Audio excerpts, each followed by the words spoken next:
ধরলেন তার হাতের লাঠিকে লোহিত সাগরের দিকে ওঠাতে।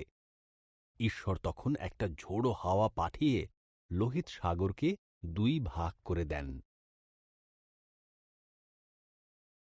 লোহিত সাগরের মধ্যে দিয়ে শুকনো একটা পথ তৈরি হয় এবং ইসরায়েলীয়রা সেই পথ ধরে হাঁটতে থাকে।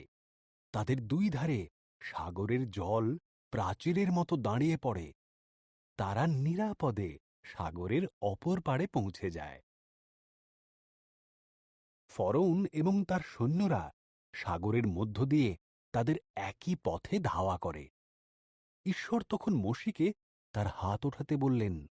তখন সাগরের জল পুনরায় নিজের স্থানে ফিরে আসে, আর ফরৌন এবং তার সৈন্যরা সাগরের তলায় তলিয়ে যায়।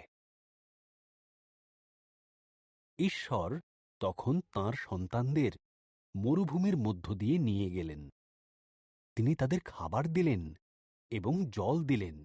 তারা সিনয় পর্বতের কাছে তাঁবু গড়ল, যেখানে ঈশ্বর মোশিকে বলেছিলেন পর্বতের উপরে তাঁর সাথে দেখা করতে।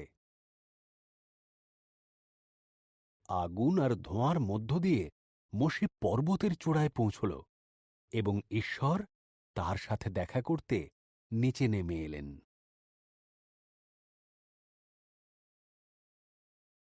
তখন ঈশ্বর মোশিকে 2টি পাথরের ওপর খোদাই করা 10টি আজ্ঞা দিলেন।